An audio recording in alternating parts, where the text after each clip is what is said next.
कल्ह टियों अख़बार में आयो आहे असांजे पाकिस्तान जे वज़ीर आज़म साहब खे वोट मिलिया आहिनि घणा सम्झो था अलाए दादा हो जेको अठो डंडो हो न अठो डंडो तव्हां चवंदो अठो डंडो कहिड़ो अठो डंडो हूंदो हो सदर जे हथ में जॾहिं कावड़बो हो वज़ीर आज़म ढेरी मरहूम ज़ियाव जे वक़्त खां वठी हलियो महमद ख़ान वीचारो लथो पहिरो डंडो लॻो हुनखे उन खां पोइ वरी माई खे लॻो डंडो वरी उन खां पोइ नवाज़ आयो वरी लॻो नवाज़ खे वरी उन खां बाद वरी माई आई वरी लॻो माईअ खे वरी से ख़ैर जो मुजादा इसहाक ख़ान बि डंडो हलायो वरी लिगारी साहब बि हलायो ॿुधंदा त हूंदो न साईं अठी तरमीम मशहूरी अठी तरमीम उहा वरी ख़ैर जो असांजे नवाज़ शरीफ़ अची ख़तमु कई त इहो डंडो सदर खां खसियो शुक्र जो डंडो त वियो खसिजी हाणे सदर वीचारो लूलो लंगड़ो आहे उहो हाणे हुकूमत खे ड्राहे नथो सघे पर वरी वज़ीर आज़म जो दिमाग़ ख़राब थी वियो आहे असांजे नवाज़ साहब जो उन वरी रसूलुल्लाह जे शरीयत जे कानून खे चैलेंज कई आहे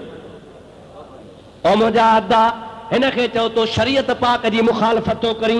रसूलुल्लाह जे कानून जी मुखालफ़त थो करी ओ नवाज़ ओ वज़ीर आज़म तो अठो डंडो त सदर खां खसियो आहे पर अल्लाह जे गज़ब खे तूं रोके को नथो सघीं पियो अबा ख़ुदा जे गज़ब खे को रोके सघंदो ॾाढे ॻाल्हायो ख़ुदा जो कानून अहिड़ो आहे जो ख़ुदा जे कानून खे को रद्द कोन थो करे सघे नवाज़ शरीफ़ वरी छा कयो आहे जो असेंबली में बिल पेश कयो अथई त बाबा हीअ जेका न ज़ानीअ खे ज़िना जी सज़ा आहे उहा सज़ा आहे हुनखे देड़ा हणणु या हुनखे जेकॾहिं को ॿियो तरीक़ो आहे क़त्ल करणु इहा वहशी सज़ा आहे वहशी सख़्त सज़ा आहे इन्हीअ खे हटाए सज़ा मुक़ररु कोसि हुनखे फांसी ॾिबी अल्लाह ताला चवे तरार हणोसि अल्लाह ताला चवे पत्थर हणोसि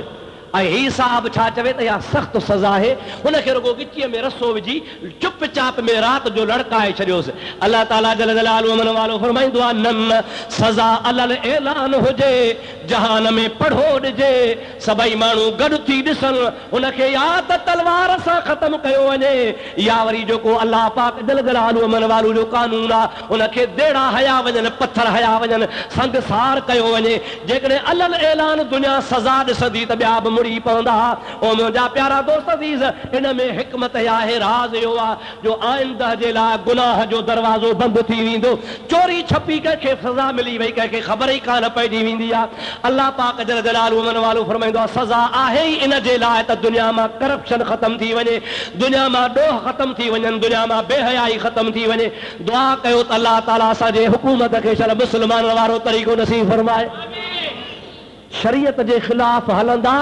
शरीयत जे ख़िलाफ़ वेंदा त फौरन तबाही बर्बाद थी वेंदा पर जे रसूलुल्लाह जे कानून खे छेड़छाड़ न कंदा महबूब जे कानून जो एहतराम कंदा त इंशा अल्लाह ताला हुकूमत बि हलंदी मुल्क बि हलंदो वज़ारतूं बि हलंदियूं ऐं अल्लाह ताला मुल्क जो बि भलो कंदो हिकिड़ी हदीस पाक आहे मुंहिंजे प्यारे आका जी दुरूद पढ़ त तोखे नबी जो कौल ॿुधाए छॾियां